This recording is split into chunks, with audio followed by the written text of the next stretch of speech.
I'm going to start the stream off sooner instead of waiting for people. So that I have something to give to the viewers and finally start uploading these streams as videos so that people can watch them after the fact. So, um, to make this into more of a discussion, um,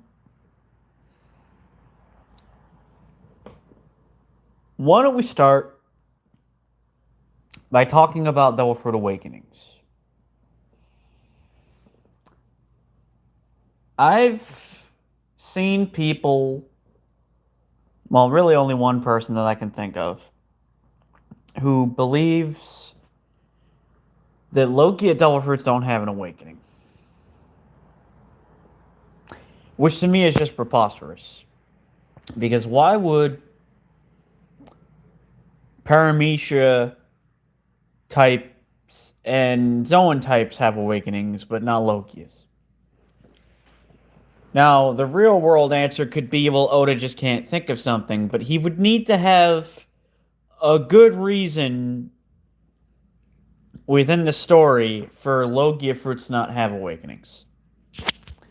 Beyond, oh, they're too powerful, I can't think of anything else that I could do with them that wouldn't make them seem broken, which is hilarious when you consider the fact that the Op-Opnomi is arguably the most broken fruit in the series, and it has an awakening. And the main character's awakening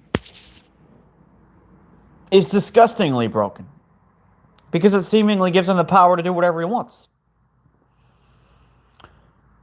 So, if the argument is that Logia fruits are too powerful to have awakenings, well, that just doesn't fly.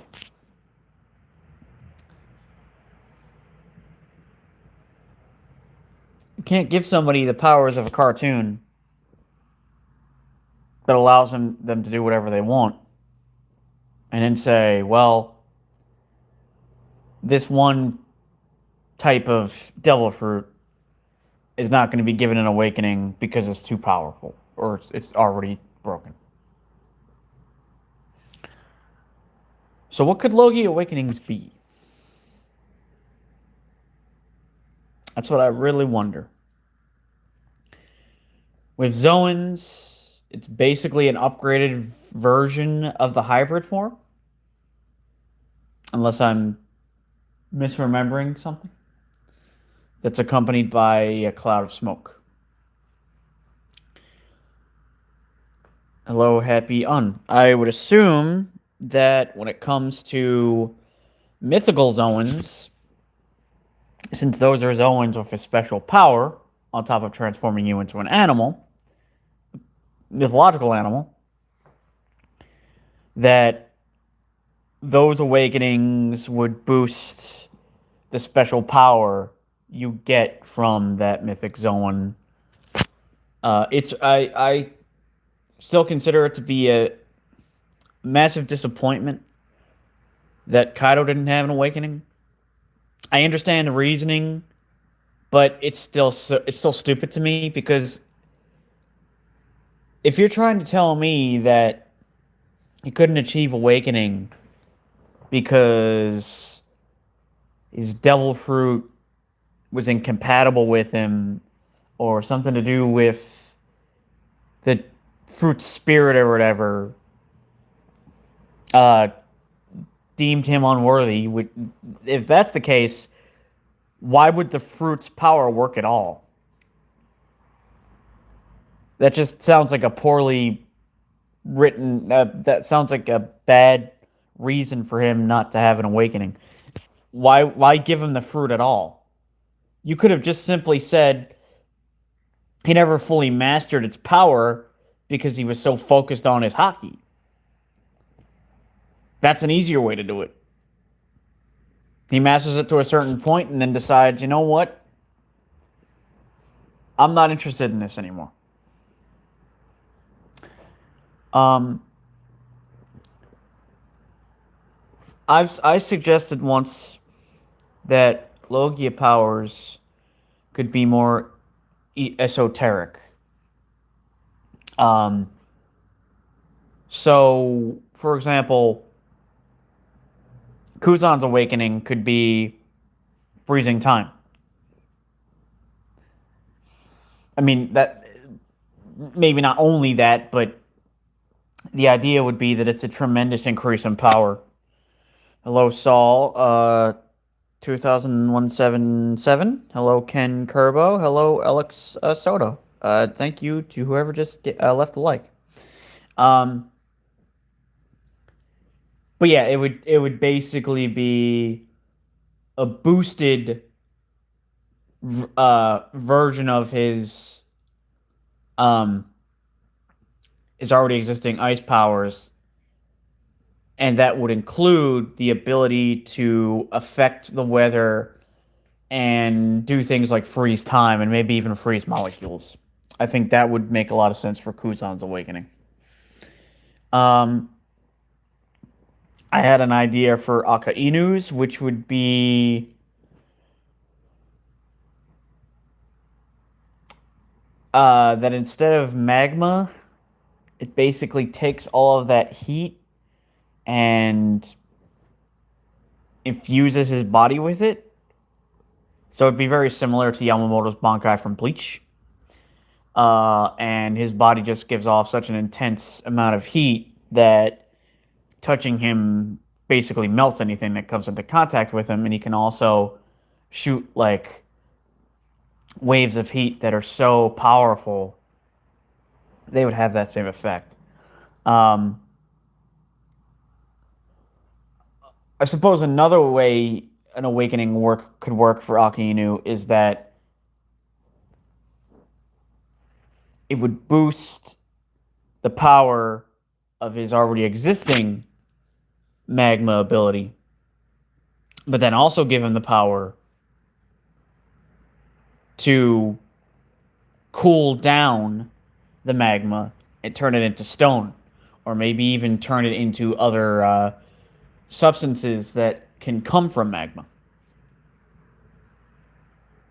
I could imagine him forming like an armor of, say, diamond or whatever gemstone. I don't know if I don't remember if it's all gemstones that come from magma, but I know there are certain ones or magma lava. So I could see that being something he can do when awakened. Is he can form like a basically a gem armor around his body. Um, Probably shoot shards and other things. Kizaru, I was thinking his awakening could be the ability to basically control the electromagnetic spectrum, ultraviolet light, basically everything to do with that. Um, I don't know what smokers could be. I mean, outside of doing the obvious, which would be that when awakened, maybe the smoke could produce weather effects. Um, for crocodiles, I feel like we've already seen that, which is the ability to dry things up when he touches it. Now, maybe he could show more next time we see him. Maybe we would find out that he's mastered his awakening further and can do much more with it than he could previously. This will sound insane, but maybe he could take it as far as being able to age things. I mean, that's basically what he does anyway. So maybe he could, if an attack is coming his way, he could age it. Hello, Tallulah. How's it going? So those are just some thoughts on Devil Fruit Awakenings. I still want to know why. What's the in-story reason as to why not all hockey users can infuse their Devil Fruit powers with hockey? Why does it only appear to be those that um, are of a physical nature, shall we say? Why couldn't there be a way to infuse, say, a blast of lightning with hockey? It doesn't have to change. It doesn't have to change the color of the lightning to black, but it could at least surround it in an aura that allows that lightning to break through Devil Fruit defenses that would otherwise make them immune to that power, and obviously boost its destructive power. So hopefully we'll learn about that.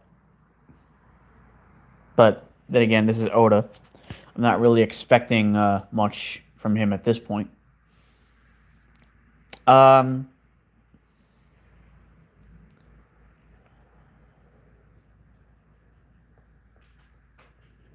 really do want to know what the plan is for Blackbeard.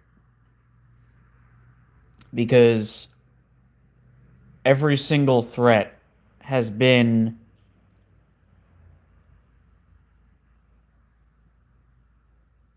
let's say physically dangerous. Right? Like even with the Celestial Dragons, while the likes of Charlos don't fight, there are top Celestial Dragons who are capable fighters. And they can definitely stand against the higher tier combatants. So with all that going on, it to me it makes Blackbeard less relevant because you expect me to believe that Blackbeard is going to somehow serve as a threat to not just the Marines, not just other pirates, but also the Celestial Dragons and Emu? When the last time we saw him fight, he was getting pretty roughed up by Law. And that was with, I think it was 4 or 5 of his top people with him.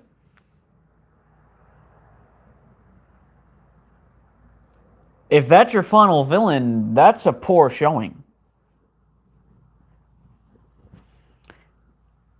Now, if the plan is to make him sort of like a New World equivalent of Don Krieg, but with a degree of hockey that's not top tier, and he's just got a really powerful Devil Fruit, fine.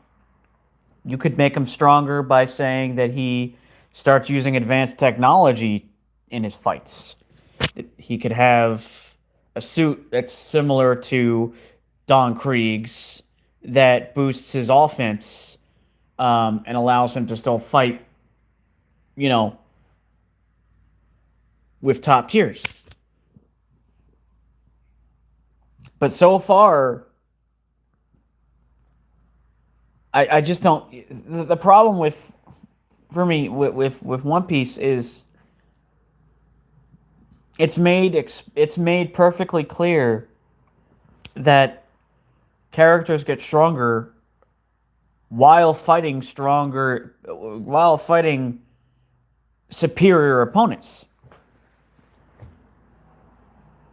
That was said to us during Luffy's fight with Katakuri.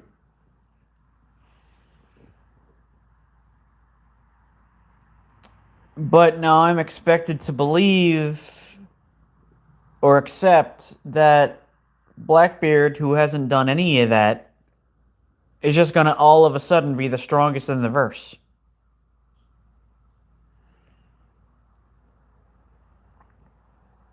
Outside of him having possessing an absurd ability to drain hockey from people and keep it for himself, I don't see a realistic way for him to become strong enough to threaten the stronger characters. At this stage in the game, Luffy has become so strong that I feel like he should just one-shot Blackbeard. His captains are pretty pitiful too, with the exception of Burgess being the only one who's displayed any hockey usage. And at least with him, while you can call him lame, he's not the one that decided he needed a power to turn invisible. No, his power is that it boosts his physical strength. And yet I'm expected to believe that Shiryu is this really strong swordsman. But if that's the case, why did he need a fruit that turns him invisible? It doesn't make any sense.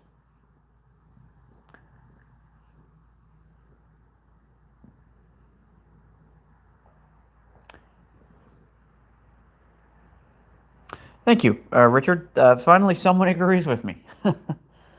um, it's just been frustrating me.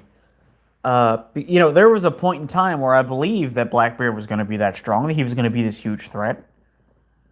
When we heard years ago that he had fought against Marco and the other Whitebeard pirates, and it was said that they beat them badly, I assumed that meant, well, he's really strong now. He can wallop on Marco and beat him with no difficulty. But then you see him struggling against Boa Hancock, struggling against one of the Seraphim. Not just struggling against one of the Seraphim, but like it's not like he was being pushed a little bit. No, he got sent flying by a Seraphim. And then he has a fight with Law and pretty much gets his clock cleaned. And yeah, I know that ultimately he beats Law, but if he's supposed to be even remotely comparable to the likes of Big Mom, Kaido, and even Shanks, they wouldn't get smacked around like that. In a fight between just Big Mom and Law, or Kaido and Law, where they're not tired in the slightest, they're going to be putting up a much better fight against Law. That doesn't just rely on darkness spam and quick punch spam.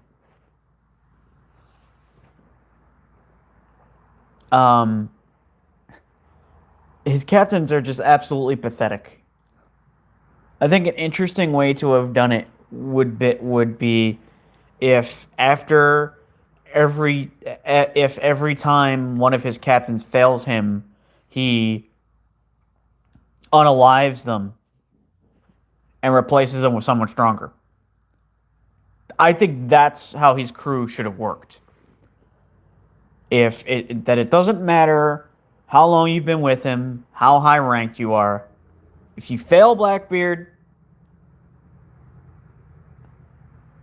you're out, and somebody will replace you.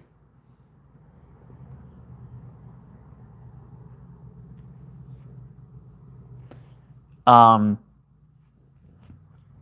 mean, I thought that was kind of foreshadowed in Impel Down when he recruits new people by having them fight each other, and those that are still alive will join, like a rite of passage. But evidently, no. Despite that happening, I guess he doesn't really care about strength. It would have made him unique among the other famous pirates in One Piece, because it would show that he doesn't necessarily value loyalty as much as he values strength. It could have been like a survival of the fittest type thing.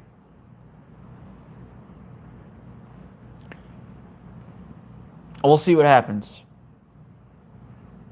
I have a feeling that Blackbeard is gonna end up undergoing some kind of ridiculous transformation, like most shonen final villains do, and that's how he'll be on top. Could even be something as crazy as he finds a devil fruit that contains all the powers of every devil fruit that's ever existed, and basically gains the One Piece equivalent of the 10-tailed Jinchuriki form. I'm expecting something like that to happen. Another thought I had was that maybe Yoda would make it where he gets his hands on Lunarian DNA, and with the help of Doc Q and possibly a scientist, he manages to take that DNA and splice it in with his own, turning himself into a hybrid and gaining a significant amount of strength from that.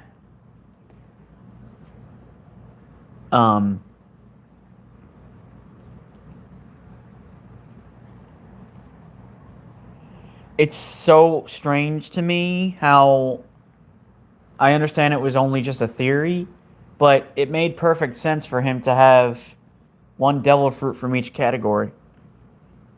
I do not understand why he didn't take Marco out of the picture and take his and get his power. One, flight is pretty handy. It can help a lot in fights. We know that Blackbeard is not particularly fast on the ground, but if he's got the power to fly, then that basically becomes a non-issue. And it's not, and you know, the ability to turn into a phoenix with healing powers. And as we saw on Wano, Marco does have offensive abilities. It's just that his flames deal blunt damage; they don't burn.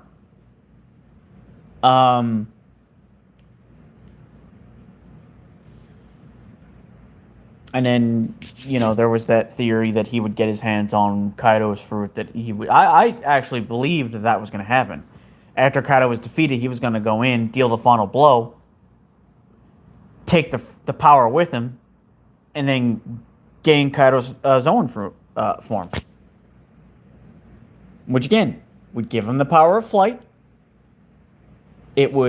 It's not, you know, the same as having the power to heal your injuries via the healing flames of a phoenix, but, you know, that fruit was incredibly durable.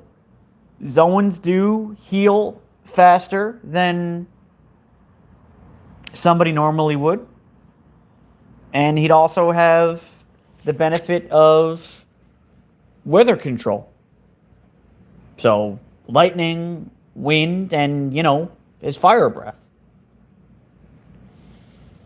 But that didn't happen. And then when he shows up at Amazon Lily, and he's after Boa Hancock's fruit, it's like, wait a minute. First of all, why would you want her fruit? I mean, okay, yeah, the power to turn people to stone when they look at you and they fall for you is pretty insane. But that doesn't make you any more versatile. It would have made a lot more sense if he was seeking out powers that made up for his weaknesses. Like, the Guruguru no Mi gives him ranged attacks. Also makes his, his punches much more devastating than they already were. The last thing that he was missing, the only other thing he was missing was a defensive ability that could more or less make up for the fact that he pretty much just stands there and takes whatever hits you can dish out, but he didn't do that.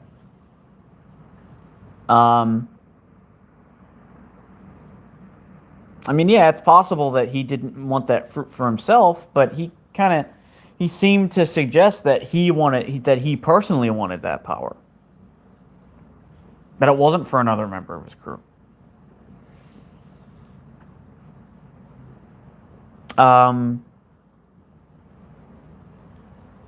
in terms of strength, the only great thing the Blackbeard Pirates have done is manage to get Kuzan to be one of their captains.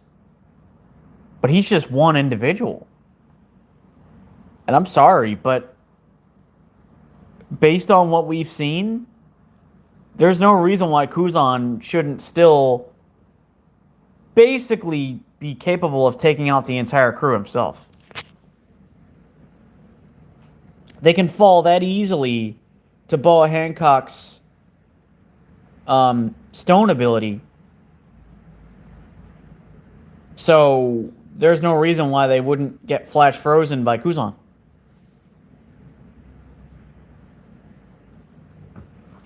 I mean, I know a lot of people would hate this, but if I was Oda, I would kind of pull a bait and switch and make it where Kuzan betrays Blackbeard, takes down all of his captains, and then destroys Blackbeard, taking him out. And he takes over as the captain. And with the help of the Blackbeard Pirates, I don't know. Like, at this point, it wouldn't make sense because if he did that, he'd have to go and gather his own forces to build a strong crew. But I think that could be interesting. Maybe you'd have Zephyr come back, and Zephyr would be a canon character finally, and he and Kuzan would team up.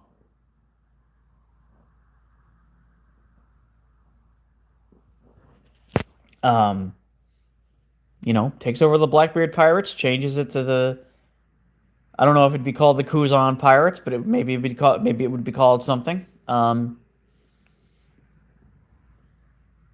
he just wages a war with the WG.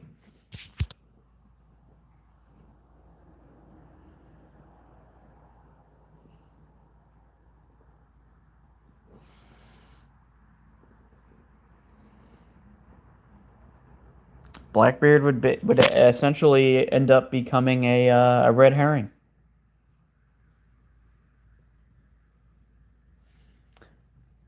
I'm gonna be honest. Another thing, given what we've seen so far about Emu, he is far more intimidating and threatening, plus effective as a villain than Blackbeard has ever been. Yes, what happened to Ace sucked. Yes, it was, it set up a whole chain of events, and, he did end up being the one to put an end to Whitebeard with the help of his crew. But what the Celestial Dragons have done through Emu is 1,000 times worse than anything Blackbeard's ever done. There are all sorts of horrible acts that have been committed by the Gorosei and the Celestial Dragons that, to me, just make it seem like putting Blackbeard in as the final villain is akin to Raditz somehow becoming the villain of the Namek saga over Frieza. It literally makes no sense. You're going to put a lesser evil in the position of Big Bad just because his father directly threatened Emu and his forces? No, that's stupid. Because Blackbeard's nothing like his father. Not to mention, more recently, we learned something that seems to suggest that Rox was not actually evil. He was only threatening Emu, possibly because he wanted to make sure that his wife and son would be safe. So I can't even call Rock's a bad guy anymore. At most, I think Rox was one of those well-intentioned individuals that just took things too far. An extremist, not necessarily evil. Um, but Emu is just so ominous. And it would be a massive downgrade put Blackbeard in as the final foe. Not to mention, you wouldn't even get a cool battle out of it. Luffy versus Kaido, while not perfect, was a joy to watch, especially in the anime. I mean, yeah, there are things I didn't like about it in the anime, such as the added lighting effects, but it was freaking awesome to watch them go at it.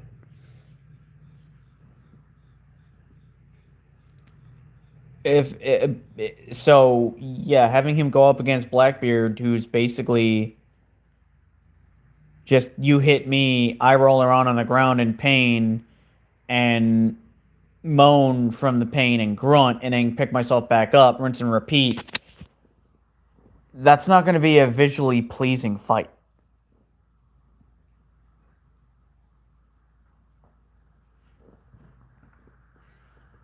At least with Emu, you know that Emu is strong. Even if Emu needs to use someone else's body as a vessel to fight in, he's already showed way more impressive combat feats than Blackbeard has. I mean, literally, the way that Blackbeard fights is he pulls you in with darkness, punches. Pulls you in with darkness, punches. That's it.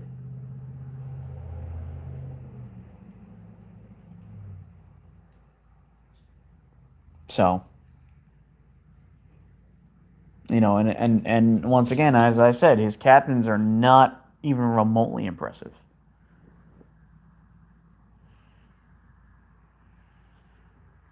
The only ones that have cool Devil Fruit powers are Doc Q, Katarina Devon,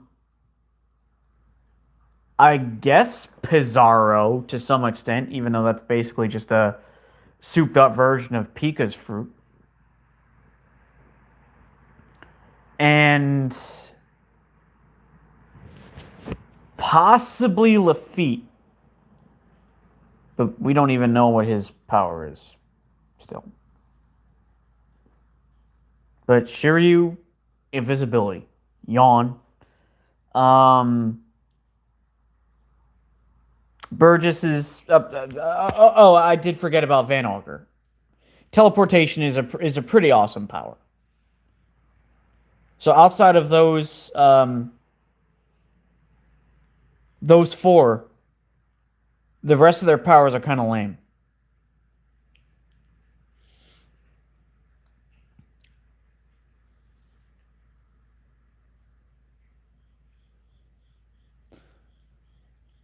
Wait, what was the power that guy called Big Drinker had? Wasn't that like a special paramecia or a Logia? Okay, I'll add that to the cool list. But aside from those that I mentioned, the rest are not really anything to write home about.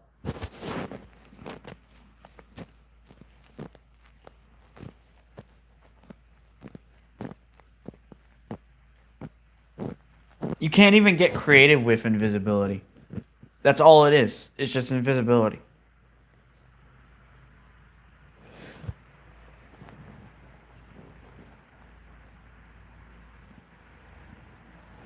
How can I see Shiryu as a top tier swordsman if the devil fruit power he decides upon gives him the ability to turn invisible? Makes him seem like a coward. Not some great warrior. Amazing swordsman.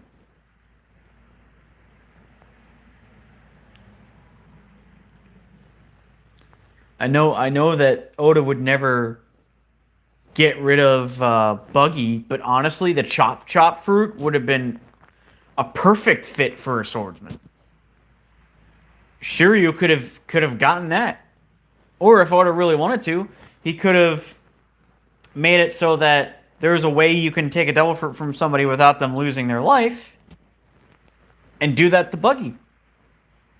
And then Buggy has this entire arc where he needs to get stronger to make up for the fact that he doesn't have a devil fruit anymore. And maybe he starts using his intelligence and invents a weapon for himself.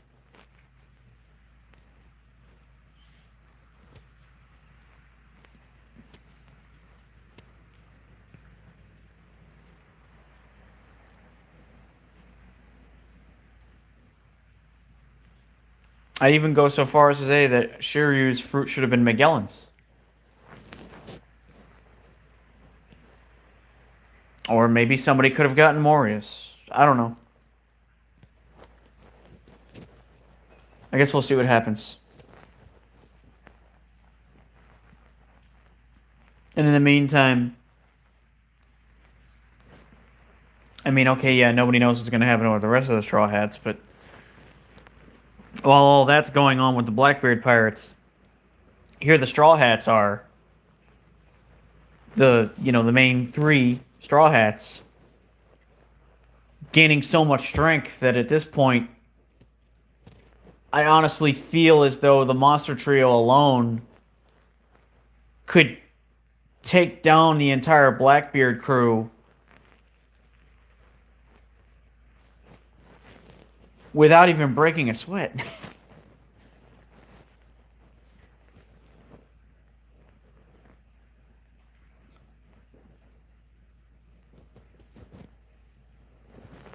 But I guess we'll see what happens. Um,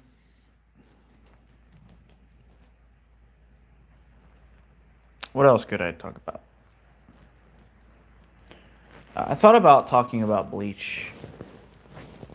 Um, so I know that Unohana's DLC has been announced.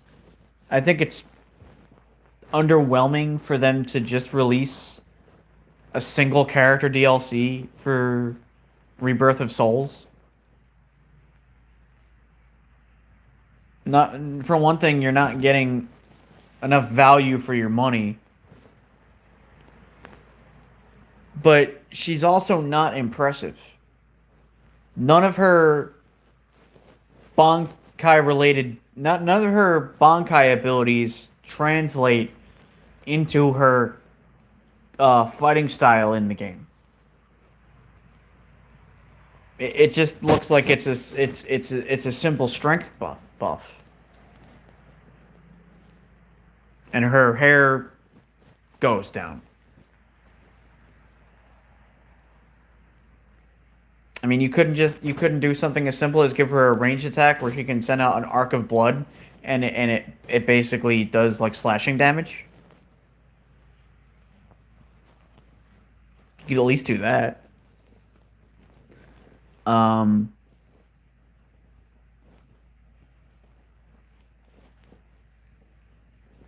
I'm now starting to think that this game, Rebirth of Solo, should have been more akin to Pirate Warriors, but because it is Bleach, maybe add in a blocking and counter system to change it up a bit.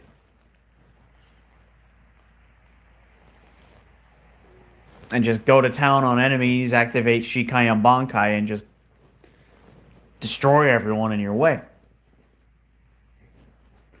Um, Not, I don't think I can't really say anything on Core 4 because I haven't been following the anime. I will say this though. If Kubo really wants to do right by us, and I recognize that he's not going to be able to show everything, but if he really wants to show us what should be shown, Sheen's Bankai needs to be revealed. Needs to be used. He is the main character's father. There is no excuse for the main character's father not to be shown going all out in the manga. You mean to tell me that Shinji's gonna use Bankai, uses Bankai in the Thousand Year Blood War anime, and not Ishin?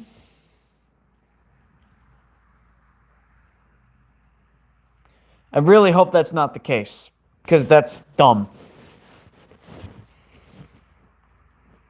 It was such a big deal learning that Ishin was not only a Shinigami, but a former captain and also the previous head of the Shiba clan.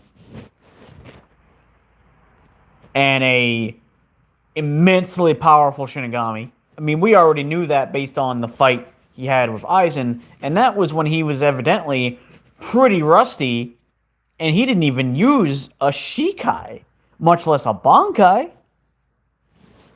So to hype him up just through basic swordsmanship skills and that one, I hesitate to call it a melee attack, but the one where he flips his fingers and flicks it.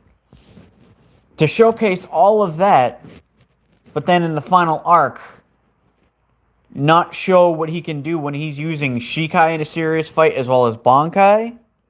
No. That's lame. And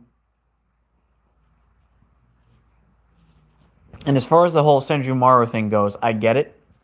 The whole, they have to restrict their powers because it's so immense that if they all use Bankai at once, they would shatter everything. I get it. But you really could have found a better way to do that. You could have just said, you could have made it where going all out is to be done with caution, but maybe just say that, like, to me, what would have made the most sense is say that their power is so immense they can only use their full strength in the Soul King dimension, because the Soul King dimension, its environment and whatnot can actually handle that immense amount of power without being damaged in any way. And then just say, despite that, their power is so immense that it can be felt in the other realms, but it doesn't do any damage. You just feel their presence. And going along with that, I always said that if one of the Royal Guard, aside from Ichibei, were to use their Zanpakuto and release them, it should be the creator of Zanpakuto. To me, it was just a no-brainer. How could people not say that their number one Zanpakuto to see in action isn't the one that belongs to the creator of all Zanpakuto? I mean, seriously. You show us the Bankai of the one who created their clothing. I mean, Ichibei, head of Squad Zero, one that named everything in Soul Society. Makes sense. Yeah, I get that. Makes perfect sense. He's the strongest. But then the only other one that you show go all out is not the one that created Zanpakuto. That's stupid. And another thing that Kubo could have done is released a book or something telling us what their Zanpakuto are and do, and that's as good as it would have been to see it in the manga or in the anime. But he's not doing that, is he? I guarantee you, a lot of people would rush to purchase a copy of a book that contains all of the secrets regarding Squad Zeroes, Zanpakuto, and what they do. And then to add a cherry on top, say that the book also contains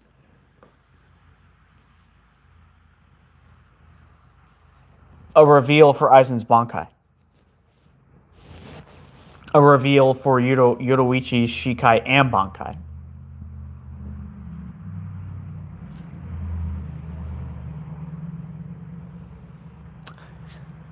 I'm still not a fan of Ichigo's true Zanpakuto. Never cared for its design.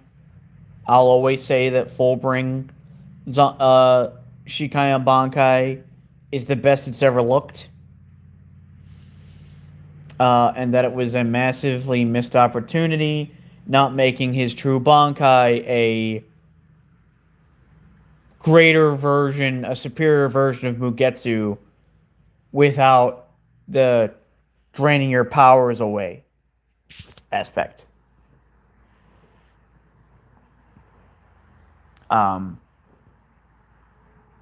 People make such a deal about the fact that it was broken. We didn't actually see what it could do. It's Ichigo. What did you expect him to do? He's always his power has always been I get faster, I get stronger, and I can throw a Getsuga Tensho at you.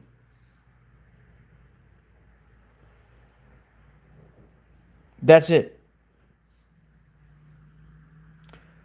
As far as main protagonists go, especially with the big three, he's the most underwhelming.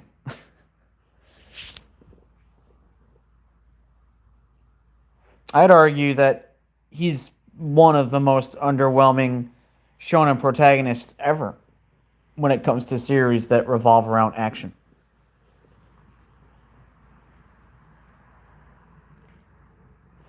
I mean, the only one. I mean, heck, even Yusuke has at least two moves. Even if he stops using one of them after a while, he's got the shotgun and the spirit gun. Even he's got more versatility than Ichigo. um,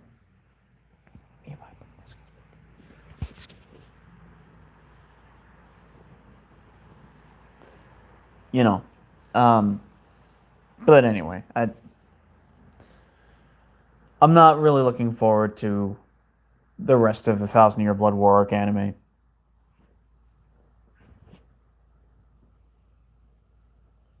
I would love to be proven wrong and be pleasantly surprised, but I just don't think it's going to happen. For me to be satisfied, I would need to see Ishin actually show what his Shikai can do in combat and then use Bankai and show that in combat.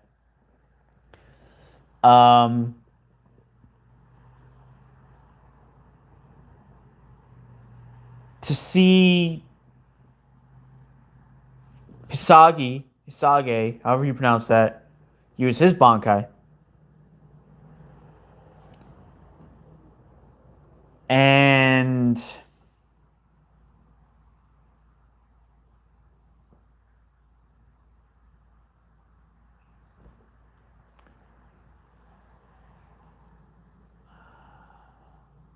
I guess that's pretty much it.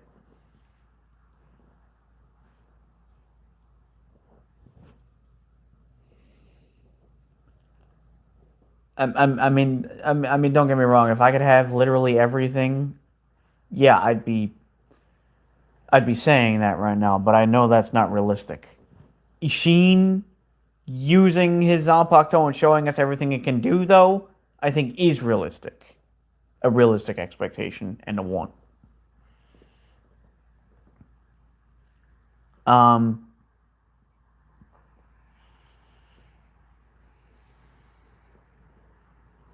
Not really sure what else I could talk about. And please, if anyone's still watching, please give your thoughts on anything that I've said in this stream during this stream. This will be uploaded and set to public.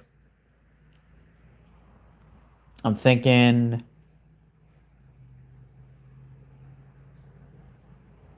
tomorrow at 2 p.m., which is when I try to upload my videos anyway.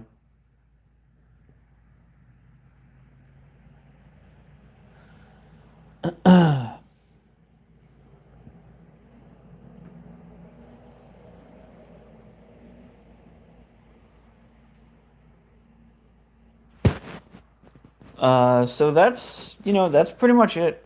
Um, for the things I have to discuss or want to discuss. Um, and with that being said, I think I will end it off here. Um, thank you for all the likes. Thank you for your continued support. Thank you to any of my potential new subscribers, and thank you to all those who may or will watch this stream after it's been uploaded. Um, I hope you'll consider leaving a like, commenting, and subscribing. And until the next one, I hope you all have a great rest of your night and or day, and I will talk to you all soon. Peace.